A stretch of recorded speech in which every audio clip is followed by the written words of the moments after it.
네, 어느덧 이제 또 마가복음도 마지막 장에 도달을 했습니다. 금방금방 지나간다는 느낌이 저는 항상 듭니다. 금세 또 마가복음이, 마태복음도 지나갔는데 또 마가복음도 이렇게 지나가고 곧 요한계시록도 오게 될 겁니다. 1189장인 이 성경은 3년 3개월이면 매일같이 한 장씩 이렇게 읽고 나가다 보면 3년 3개월이면 한 바퀴를 돕니다. 근데 그 3년 3개월이 뭐 오래 걸리는 것 같지만 금방 도달을 합니다. 저는 반복적으로 매번 그렇게 창세기부터 계시록, 창세기부터 계시록 이렇게 매번 매 장을 그냥 대충 읽지 않고 소리내서도 읽고 또 기록도 하고 요약도 하고 또 여러 가지 주석도 살펴보고 원어도 살펴보고 그날 읽어야 할 본문은 그날 그렇게 읽고 그냥 그렇게 하고 그러다 보면은 하루 종일 그 말씀이 머릿속에서 이렇게 맴돌기 때문에 이 말씀하고도 연결되고 저 말씀하고도 연결되고 또 그 말씀이 이렇게 각도를 비틀어서 보면 또 새롭게도 보입니다. 전에는 내가 그런 생각을 못했는데 그렇게 계속 축적이 되고 또 축적이 되고 또 뭐 잊어버리는 것도 있고 또 축적이 되면서 더 깊이가 성경을 이해하는 깊이가 더해져 가는 걸 느낍니다. 여러분들도 물론 1년에 뭐 10독을 하고 뭐 10독을 하고 또 뭐 더 이상 많은 다독을 할 수도 있습니다만은 그건 여러분들이 시간이 되시면 하시는 거고 이 풍요로운 교회 공동체 안에서는 이 방법도 괜찮아요. 매일 정해진 그 성경만큼은 어디서부터 시작을 하든지 딱 시작을 하면 노트를 준비하셔서 날짜도 적고 일기 쓰듯이 매일 그 말씀을 요약하고 또 궁금한 것은 찾아보고 뭐 요즘 뭐 성경사전 살 것이 있습니까? 여러분의 핸드폰 네이버에 치면 라이프 성경사전 지원해 줍니다. 그럼 그거 찾아보면 어지간한 그 교과서적인 설명은 거기에 다 있습니다. 그러니까 그거 참고해서 또 지식을 축적해 가고 이해를 더 넓혀가고 성경에 대한 지평을 넓혀가서 적어도 여러분들이 그 이단 단체 와가지고 성경 가지고 운운할 때 여러분들이 그 사람들보다는 성경을 더 잘 알고 있다라고 자부할 수 있을 정도는 돼야지요. 교회를 다닌 지 모태신앙에 수십 년인데 성경에 대해서 이렇게 몰랐어야 되겠습니까? 그러니까 그 이단들이 와서 하는 말들에 현혹되고 넘어갈 수 있는 것이죠. 뭐라고 와서 이단들이 하면 성경도 하나님의 능력도 오해하고 있구나라고 말할 수 있어야 됩니다. 그 정도 성경을 알면서 하나님을 다 아는 것처럼 말하지 마라. 그 정도 성경 지식을 가지고 성경을 다 아는 것처럼 교만 떨지 말라 하고 물리칠 수 있는 그런 여러분들이 될 수 있기를 바라겠습니다. 오늘은 이제 마가복음 16장 마지막 장인데 어제 말씀까지 예수께서 죽으시고 운명하셔서 정말 당돌한 제자를 통해서 결국 예수님의 시신을 받아내고 무덤에 안치시켰고 여인들은 예수께서 어디에 무덤에 묻히셨는지 잘 봐뒀다가 바로 이제 해가 떨어지면 안식일이 됩니다. 그러니까 날을 계산할 때 우리 어렸을 때도 한밤 자면 온다, 두밤 자면 온다. 밤이 기준이 됐었어요. 밤이. 근데 뭐 낮이 기준을 삼을 수도 있죠. 한낮, 두낮, 세낮 이렇게. 근데 우리 때는 한밤 자면. 그만큼 이제 이 밤에 더 초점을 두고 날짜 계산을 했던 거예요. 이 성경의 유대인들도 그렇습니다. 해가 떨어지면 한밤이 시작돼요. 근데 밤 동안에 역사가 일어나는 거예요. 그러니까 마치 창조도 밤 같은 거예요. 하나님, 우리가 알지 못한 때 하나님께서 창조하셨고 모든 것들이 다 이루어지고 그리고 나서 이제 안식 후 첫날 이 삶이 시작이 된 것처럼 낮은 그런 겁니다. 그래서 안식 후 첫날 예수께서 부활하신 것은 그런 의미가 있어요. 이제 뭐 안식이 아니라 어떻게 보면 밤이 아니라 낮과 같은 그런, 그러니까 예수 그리스도를 믿고 예수 그리스도께서 죽은 자 가운데서 부활하신 이후는 이제는 밤이 아닙니다. 낮이에요. 낮. 그런 어떤 영적인 의미도 그 속에 내포되어져 있다는 걸 느낄 수가 있습니다. 그러니까 여러분 마음속에 예수님이 들어있으면 여러분 마음은 더 이상 밤이 아니에요. 어둠이 없습니다. 예수님은 우리의 빛이기 때문에 태양빛이 여러분의 마음을 밝혀주지 못하고 또 어떤 빛도 여러분들의 영혼을 밝혀주지 못하지만 예수 그리스도를 믿는 믿음이 여러분의 영혼에 빛이 됩니다. 그래서 그분을 통해서 이렇게 빛을 비춰가면서 세상을 이해하고 인생을 이해하고 삶을 이해하면서 그분을 통해서 내게 주어진 인생을 해석하고 내게 주어진 사건을 해석하고 내게 주어진 모든 관계들을 해석하면서 살아가는 것이. 그렇다면 우리는 이제 예수 그리스도께서 부활하신 예수님께서 내 영혼의 빛이 되시는 겁니다.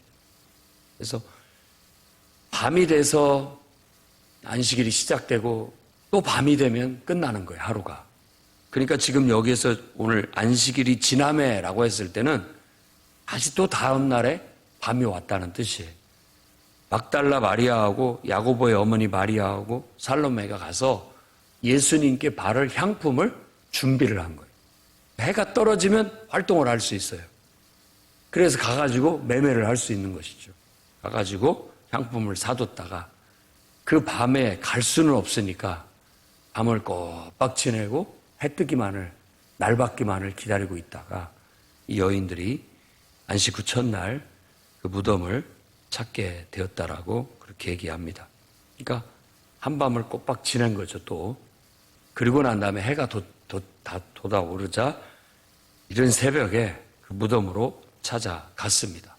가면서 생각할 때 도대체 그 큰 돌 무덤 문은 누가 열어준단 말인가.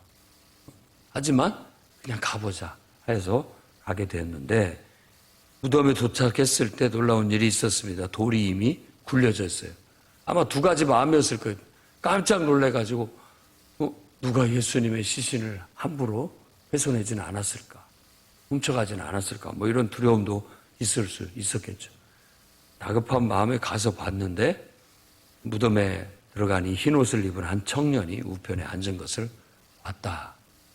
이렇게 우편이라고 한다면 시신이 이렇게 누워져 있는 어떤 자리의 우측이라고 볼 수 있겠죠. 아니면 무덤 문을 기준으로 했을 때 우측에 흰옷을 입은 한 청년이 앉아 있는 것을 봤다. 그러니까 그 청년이 놀라지 마라. 너희가 십자가에 못 박힌 나사렛 예수를 찾는구나. 그는 여기 계시지 않는다. 살아나셨다. 살아나셨다라는 선언과 여기 계시지 않는다는 선언을 들어요. 지금 이 청년은 바로 천사라고 볼 수 있습니다. 천사. 그러니까 천사의 모습은 우리가 뭐 날개 달린 흰옷 입은 어떤 아기 천사 뭐 이런 것들로도 이미지화 되곤 합니다만은 천사라는 그 말 자체가 하늘의 심부름꾼, 하나님의 심부름꾼이에요. 근데 어떤 영적인 존재인데 그가 사람에게 나타날 때는 이 사람에게 어떤 의사를 전달할 때는 대부분 사람의 모습으로 똑같은 사람의 모습인데 청년이라고 했을 땐 사람 중에서 가장 예쁘고 아름다운 모습, 그건 이제 청년의 모습이죠. 그래서 누군가는 이제 우리도 부활할 때 바로 그런 청년의 모습, 청년 때의 모습으로 부활하지 않을까, 뭐 그렇게 말하기도 합니다. 이런 것들은 신비 속에 가려져 있기 때문에 성경에서 자세히 얘기하지 않기 때문에 성경 해석을 할 때 원칙이 뭐냐?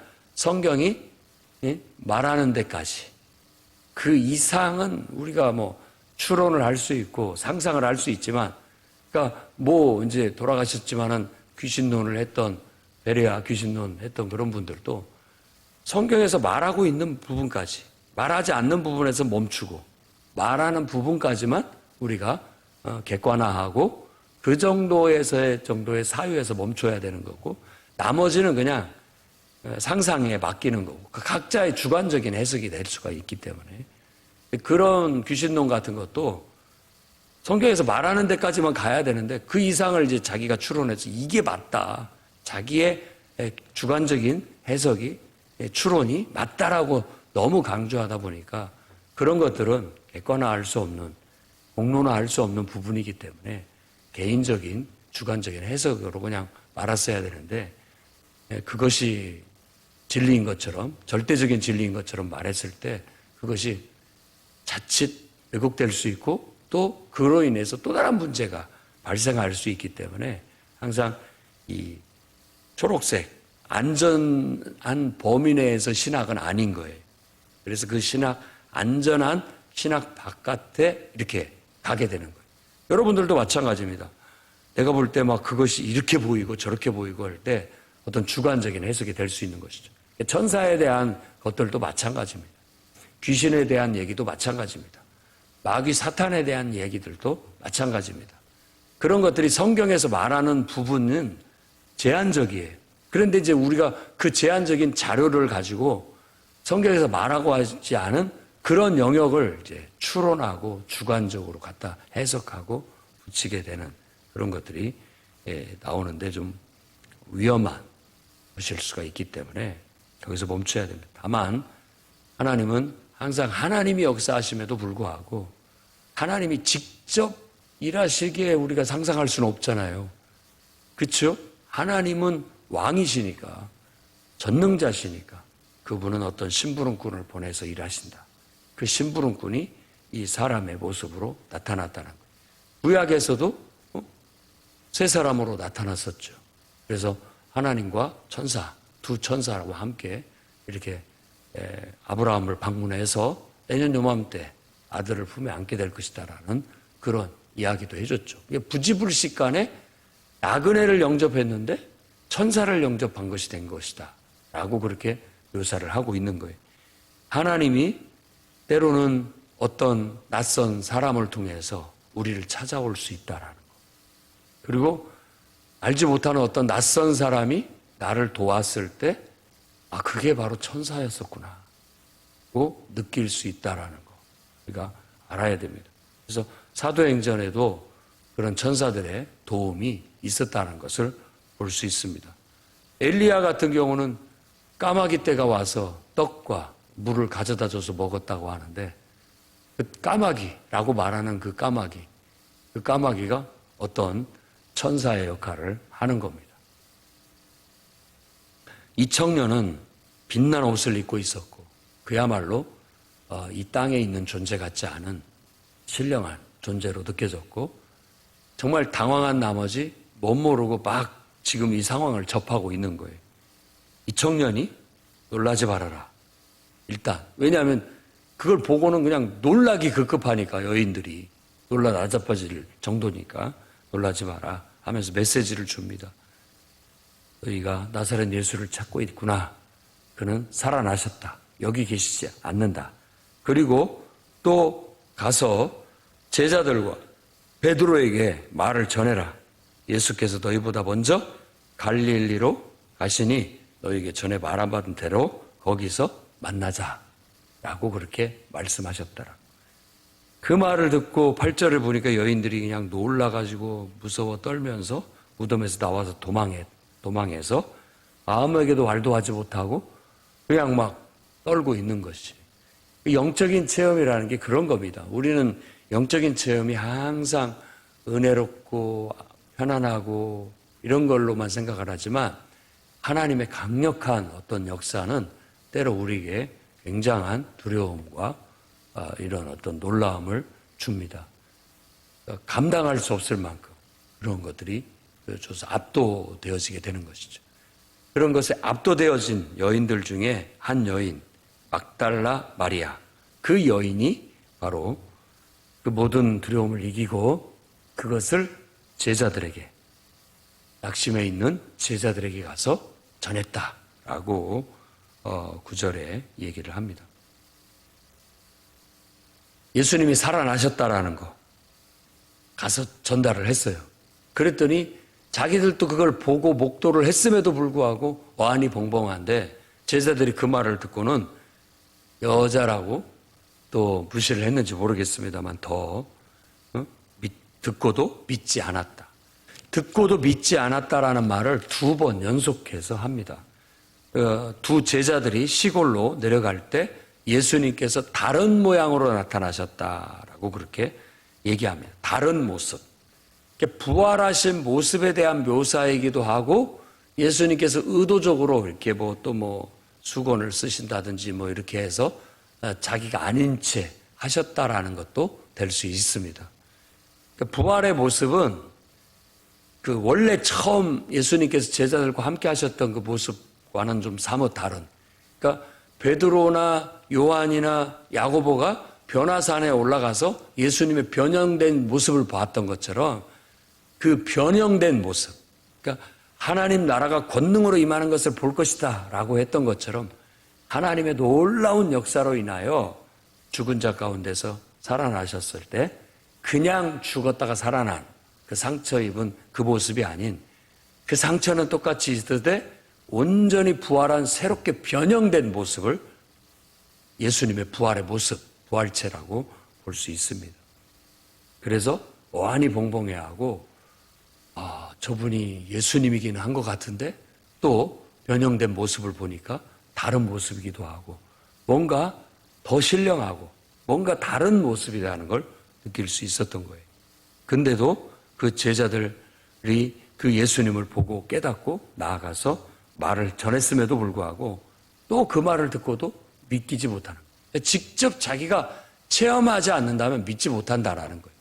그러니까 우리가 예수 믿으라고 여러 가지 내가 체험한 거, 내가 경험한 걸 얘기해도 사람들이 잘 믿지 못합니다. 그 사람도 똑같은 체험을 했을 때 비로소 스스로 자발적인 믿음이 솟아나서 예수를 믿게 될 수 있다라는 걸 알 수 있죠. 그래서 겉으로 우리가 말로 듣고 믿는 것도 참 귀하고 좋은데 그 말로 듣고 믿는 그 믿음이 정말 체험을 수반한 믿음이 됐을 때 확고부동한 믿음이 되고 스스로 자발적인 믿음이 될 수 있는 거예요. 여러분들의 믿음도 성경에서 말하고 있는 이 내용들이 여러분들도 영적으로 스스로 경험하고 체험해서 여러분의 믿음이 될 수 있기를 바랍니다. 지금 이 말씀이 우리에게 그걸 요구하고 있는 거예요. 예수님을 이 글로만, 말로만 접촉하지 말고 그 예수님을 여러분들이 영적 실제로 경험을 해서 여러분들의 믿음이 되고 확실한 믿음이 돼서 여기서 말하고 있는 것처럼 예수님을 땅끝까지 온 세상에 나가서 증거할 수 있는 증인이 되시고 여러분들이 그 믿음을 가졌다면 이런 표적들이 나타나게 될 겁니다. 그걸 얘기하고 있는 겁니다. 예수님은 11 제자에게 나타나셔서 그들의 믿음 없는 것, 마음이 완악한 것을 꾸짖으시고 자기가 살아난 것을 본 자들의 말을 믿지 않은 것을 책망하셨습니다. 제자들이라면 이제 적어도 믿어야 되지 않느냐라는 겁니다. 요한복음에는 나를 보지 않고 믿는 자들이 더 복되다. 더 어떻게 보면 믿음이 더 큰 믿음이고 더 온전한 믿음이고 더 축복받을 수 있는 믿음이다. 더 은혜 받을 수 있는 믿음이다. 라고까지 얘기했습니다. 어찌됐든 우리는 우리 믿음 없는 것을 극복해야 되고 우리 마음의 완악함, 자꾸만 믿지 못할 이유로만 생각하는 부정적으로만 생각하는 우리 마음을 갈아엎어야 됩니다. 그래서 믿을 수 있는 믿음.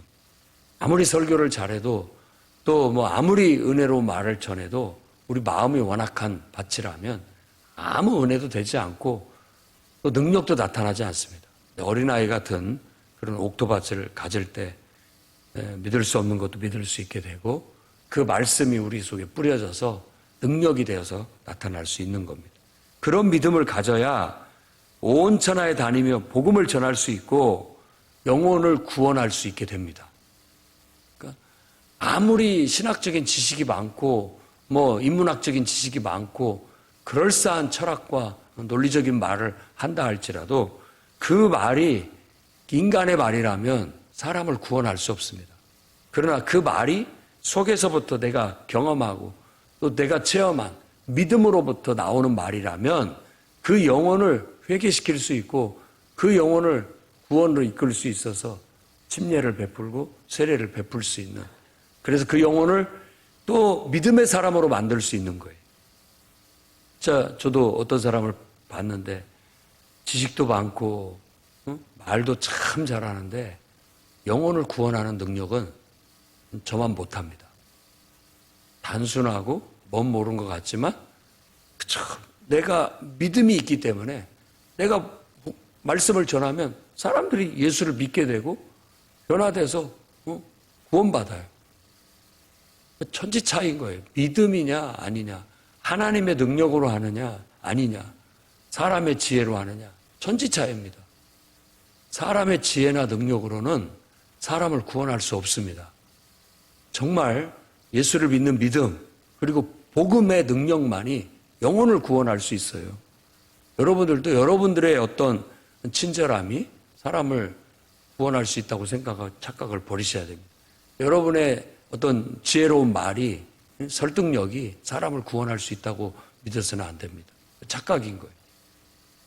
내게 속에서부터 나오는 믿음이, 내 안에 있는 믿음이, 내 안에 믿음이 꽉 차서 이렇게 흘러 넘쳐야, 내 안에 은혜가, 하나님에 대한 은혜가 꽉 차서 이렇게 흘러 넘쳐야 복음이 전해지는 것이고 말씀이 그 속에 스며드는 것이고 그 영혼이, 그 영적인 어떤 것에 붙잡혀서 변화가 일어나는 거고 그도 믿음을 고백하게 되는 거예요. 마치 이게 전염되는 것과 같은 느낌이기도 하고요. 어떤 감동에 이렇게 사람이 감동이 이렇게 전해지는 것과 같은 거예요. 그렇게 해서 복음이 전해지는 것이지 그냥 진짜 무슨 설명 잘하는 어떤 그런 걸로만 되는 게 아닙니다. 복음이 전해지는 거예요. 그래서 믿는 자에겐 이런 표적이 따라요. 그들이 내 이름으로 귀신을 쫓아내며, 이 복음서에서 귀신을 쫓아낸다라는 그 전제는 모든 사람이 하나님을 믿고 하나님의 영에 사로잡혀 있지 않은 사람들은 다 귀신에 사로잡혀 있다라고 전제하는 듯 합니다. 다른 것에 다 지배돼서 살고 있어요. 난 하나님 안 믿어. 난 내 주먹을 믿어. 내 지식을 믿어. 내 생각을 믿어. 그 사람은 그 귀신을 섬기고 있는 거예요. 하나님 외에 다른 어떤 영향을 받고 하나님처럼 섬기는 것들을 다 귀신으로 봐야 됩니다. 그렇게 전제하고 본다고 한다면 사람들은 때로 자기 돈을 신으로 믿고 살고 있고요. 그 돈이 귀신인 거예요. 자기 신인 거예요. 또 자식을 신처럼 신봉하면서 사는 사람들도 있습니다. 자식이 귀신이에요. 우상인 거죠. 이 귀신을 다른 말로 한다면 그냥 우상이라고도 갖다 붙일 수 있다고도 대체해서 말할 수 있다고도 봐요. 다른 많은 것들을, 직장을 우상으로 섬기는 사람이 있고요. 자기 사업체, 돈을 우상으로 섬기는 사람들도 있고요. 어떤 사람을 우상으로 섬기는 사람들도 있고, 다양한 것들에 술을 우상으로 섬기는 사람들도 있고, 또 어떤 쾌락적인 어떤 것들을 우상으로 섬기는 사람들이 있어서 다 하나님이 있어야 할 자리에 이 귀신이 있어요. 하나님이 있어야 할 자리에 그 우상을 두고 있는 거예요. 우리가 예수 이름으로 가서 그 이름을 선포할 때, 하나님 나라를 선포할 때 그 하나님 외에 다른 것들을 하나님처럼 섬기고 있는 영혼들에게 예수님을 믿으라고 할 때, 정말 하나님을 믿고 그분을, 너를 창조하신 분으로 받아들이라고 할 때 그 귀신이 흔들리는 거예요. 그들이 그렇게 붙잡고 있는 것들이 흔들리는 거예요. 그러면서 우리가 하나님 나라의 권세와 예수 이름의 권세를 가지고 선포할 때 그것들이 탁 굴복하고 그 속에 예수 그리스도가 들어가고 그 속에 하나님의 영이 임하게 되면 하나님 나라가 그곳에 임하는 겁니다. 그래서 내 이름으로 귀신을 쫓아낸다라는 건 너무나 정형화된 극단적인, 귀신 들려가지고 막 헛소리하고 귀신 들려가지고 미쳐 날뛰는 그런 사람만 생각하지 마세요. 그 사람들은 극단적인 상태예요. 완전히 귀신에 사로잡혀가지고 그 영혼이 잠식당한 상태를 보는 거죠. 그런 영혼들 뿐만 아니라 세상에는 하나님 외에 다른 것들에 완전히 푹 빠져가지고 그것에 사로잡혀가지고 그것에 의해서 이끌려 지배당하고 살아가고 있는 사람들이 많습니다. 근데 우리가 예수 믿으라고 하고 그 영혼 속에 예수님을 정말 영접할 수 있게 예수님을 전달해 주게 되면 원수 마귀가 굴복하고 그를 지배하고 있던 영들이 떠나가고 예수 그리스도께서 그의 인생의 주인이 되고 하나님의 영이 임해서 그 영혼을 사로잡게 되면 그 영혼이 구원받게 되는 겁니다. 이 영적인 싸움, 우리가 복음으로 예수를 믿으라는 믿음을 통해서 전달할 때 전하는 거예요. 고구마 전도왕 그분은 젓가락으로 찔러보라고 하는데 늘 만날 때마다 듣든지 안 듣든지 기분 나빠하든지 좋아하든지 어떻게 잘 살고 계세요? 예수님 믿어야 됩니다. 한마디씩 전달하는 걸 할 때마다 그가 그 속에서 그를 지배하고 있는 마귀, 사탄이 움찔움찔 하는 거예요. 믿으셔야 돼요. 예수의 이름의 권세를. 복음의 권세를 믿어야 됩니다. 이제는 교회 나올 때가 되지 않았나요? 이제는 예수님 믿어야 될 때가 됐어요. 라는 그 말 한마디 한마디가 그 영혼은 육신적으로 어떻게 받아들일지 모르지만 영적으로 이렇게 보면 그를 사로잡고 있는 귀신이 왜 왔어? 막 불안에 떨고 있는 거예요. 불복하기 일부 직전이라고요. 우리 앞에. 그 영적인 상태를 볼 수 있어야 됩니다. 원수에게 사로잡혀 있는 영혼, 귀신에게 사로잡혀 있는 영혼. 하나님이 있어야 할 자리에 다른 것을 우상처럼 두면서 그것에 매여 있는 영혼, 우리가 갔을 때 그 어떤 그를 사로잡고 있는 영적인 어떤 실체들이 우리가 전하는 예수 이름에 두려워 떤다는 거, 그리고 굴복한다는 거 믿어야 됩니다. 그 믿음이 없이 어떻게 우리가 복음을 전할 수 있냐고요. 영적 싸움인 거예요. 하나님의 말씀을 전달하고 예수 이름을 말하고 하나님의 임재를 구하는 기도를 할 때 그 영혼이 사라지는 거예요. 그가 손을 잡고 기도해 주십시오. 내가 너를 요즘 어려운 일이 있다며 그거 내가 위해서 기도해 줄게. 손을 잡고 기도할 때 그 영혼을 이렇게 사로잡고 있던 악한 영들이 다 굴복하고 떨어져 나가요. 그걸 느끼면서 기도를 하셔야 됩니다. 그리고 그 자리에 비어 있으면 안 돼요. 그 사탄이 떠난 자리, 물러난 자리, 귀신이 물러난 자리에는 새로운 하나님의 거룩한 영, 하나님 임재가 그 자리에 딱 들어갈 수 있도록 잘 지도하고 가르치고 전달해 줘야 됩니다. 그래야 그 영혼에 다시 악한 것이 끼지 못하고 다른 것이 그 자리에 들어오지 못하게 되는 겁니다. 이게 복음을 전하는 거예요. 그러니까 믿는 자들에겐 이런 권세가 나타난다는 거. 믿는 자들이 다른 사람을 믿음으로 이끄는 것은 마치 귀신을 물리치고 그 속에 하나님의 영이 들어갈 수 있게 하나님이 그동안 마귀가 사로잡고 있던 영혼에게 이제 마귀는 쫓아내버리고 하나님이 그 영혼을 사로잡을 수 있도록 하는 놀라운 기적과 능력을 나타낸다라는 겁니다. 귀신을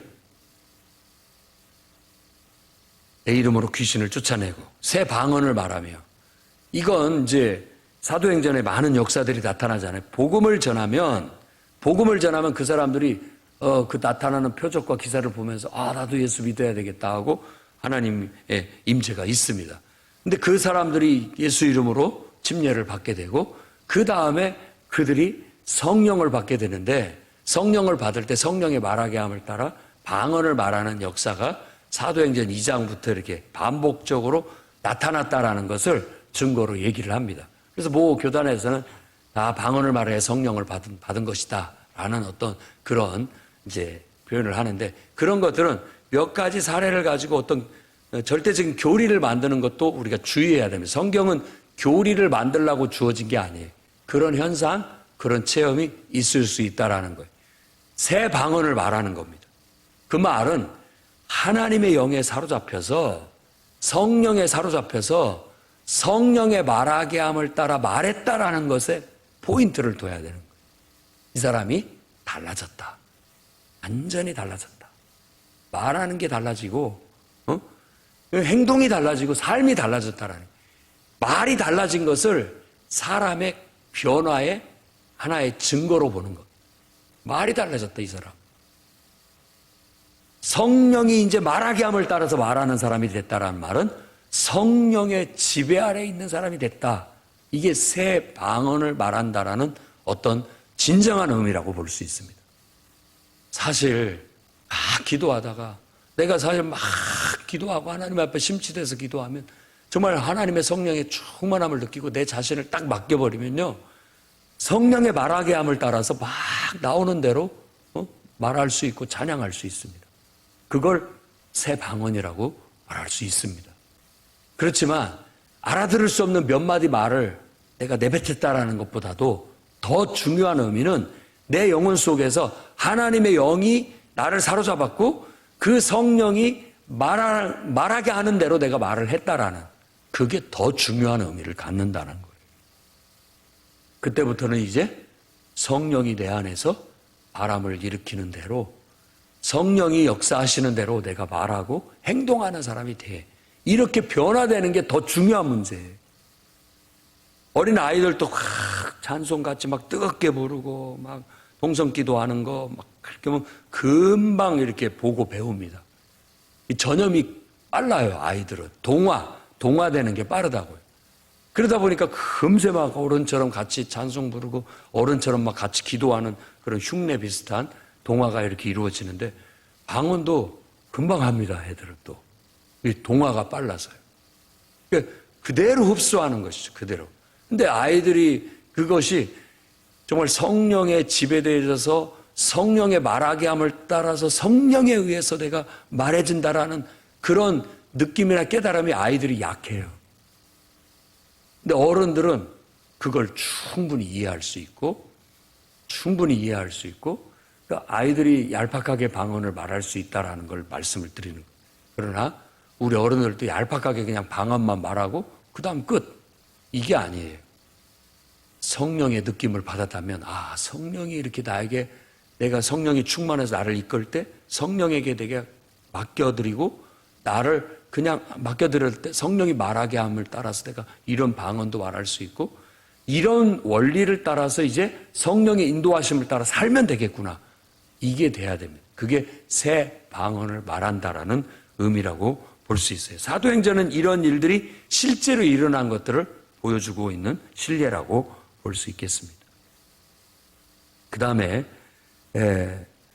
뱀을 집으며 무슨 독을 마실지라도 해를 받지 않는다라고 그렇게 얘기합니다. 여기서 말하는 이 뱀이 마귀 사탄을 상징할 수 있습니다. 그러니까 뱀을 짚는다라는 것은 원수 마귀 사탄을 우리가 마음대로 그들을 이길 수 있다, 불복시킬 수 있다라는 거예요. 그리고 마귀 사탄의 독, 해로움, 그 어떤 것도 우리에게 해가 되지 않는다. 다 이길 수 있다라는, 원수 마귀의 권세가 예수께서 이미 이기셨고 우리도 예수 이름으로 나아가서 복음을 전하고 정말 믿음으로 밀고 나가게 되고 복음으로 밀고 나가고 성령의 인도하심을 따라 밀고 나가게 되면 원수는 우리 앞에 굴복당하고 마귀 사탄의 어떤 술수나 음모나 어떤 그런 것들도 우리한테는 먹히지 않는다. 이런 강한 영적인 의미라고 볼 수 있습니다. 그래서 사탄을 굴복시키는 그런 사례들도 사도행전에 많이 나타나 있습니다. 그 다음에 병든 사람에게 손을 얹은즉 나으리라. 내가 신통력이 있어서 무조건 손만 대면 다 낫는다. 이런 게 표면적인 이야기예요. 그렇지만 능력을 실제로 나타내는 모든 주의 종들은 다 주님의 종들입니다. 하나님께서 나를 통해서 하시는 거예요. 나를 통해서. 내가 무슨 특별한 존재가 된 것이 아닙니다. 그러니까 늘 기도에 깨어있고 하나님의 뜻에 깨어있으면 하나님께서 저 영혼에게 가서 안수해라. 저 영혼의 병을 내가 너를 통해서 내가 치료하겠다. 이런 어떤 것들이라고 볼 수 있는 것이죠. 그래서 내가 능력이 있는 것이 아니라 하나님의 나에게 그런 감동을 주셨을 때, 하나님께서 그런 나에게 말씀을 주셨을 때 나는 그냥 순종해서 가서 손을 얹는 것이죠. 그럴 때 하나님께서 능력을 나타내시고 하나님이 역사하시는 거예요. 그러니까 능력을 행하는 사람들이, 이 표적을 나타내는 사람들이 절대 내가 했다라는 자만, 교만, 이거 하면 그냥 거꾸로지는 겁니다. 하나님이 나에게 감동을 주시고 가서 기도해 주라고 했을 때, 기도할 때 역사가 일어나는 것이 그렇게 나타나야 되고 능력이 나타나는 것. 또 어떤 의미에서 사도행전에 보면 베드로에게 그림자만 스쳐도 병든 자, 귀신 들린 자가 쫓겨나갔다. 바울의 손수건만 갖다 얹었어도 쫓겨나갔다. 이건 그 사람들의 성령의 인도하심과 감동이에요. 이 사람들의 기도하는데 하나님께서 막 그런 감동을 주시니까 그대로 가서 순종했더니 하나님 감동대로 말씀대로 성령의 인도하심대로 순종했더니 하나님이 역사하셨다. 이걸 강조하고 있다는 걸 알아야 됩니다. 어떤 특정한 신령한 사람의 손수건이 기적이 나타나더라. 이런 어떤 부적과 같은 것이 돼서는 성경의 원리에 맞지 않아요. 그렇지 않습니다. 기도하다가 감동이 찾아오니까 예수님 옷가에라도 손댔으면 야, 베드로를 통해서 하나님이 일하신다더라. 우리가 그의 그림자라도 가서 비추자라는 하나님의 이런 성령 기도하면서 감동이 주어졌을 때 그 감동대로 순종해서 하나님 말씀대로 했더니 치료가 일어나고 병든 자가 낫고 귀신 쫓겨났다라는 것으로 받아들여야 돼요. 믿음이 모든 능력의 원천이에요. 그렇게 일어나는 것입니다.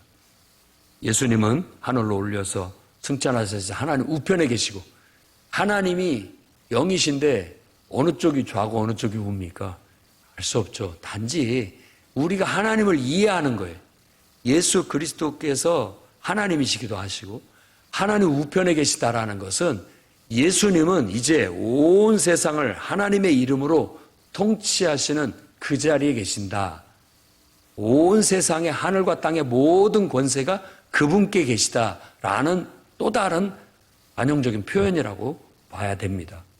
그러니까 무슨 이렇게 사람처럼 우리가 이해하기 위한 표현인 거예요.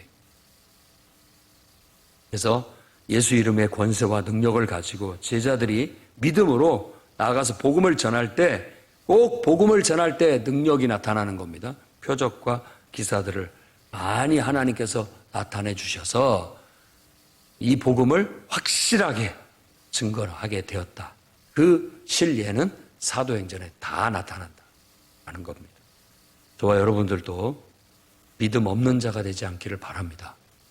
듣고도 믿지 못하는 자들이 되지 마시고 정말 믿음으로 체험하시고 체험을 통해서 또 믿음이 또 자라고 확신이 생기고 그 믿음으로 정말 여러분들이 부활하신 예수 그리스도의 그 권세와 능력을 가지고 원수 마귀에게 사로잡혀 있는 수많은 영혼들을 원수를 물리치고 귀신을 굴복시키고 그 소나기에서 영혼들을 찾아내서 하나님의 자녀 만들고 그들도 또 하나님을 믿고 또 다시 나아가서 그들도 예수 이름으로 원수 마귀 권세를 물리치고 그들을 또 영혼들을 구해낼 수 있는 이런 반복적인 핵폭탄 같은 폭발적인 전도 폭발이 여러분을 통해서 이루어지기를 바랍니다. 여러분들이 진정한 믿음으로 복음을 땅끝까지 전하는 도구로, 일꾼으로, 제자들로 쓰여지시기를, 그래서 여러분을 통해서 새로운 사도행전이 계속 이 시대에도 진행되어 나가기를 주의 이름으로 축원합니다.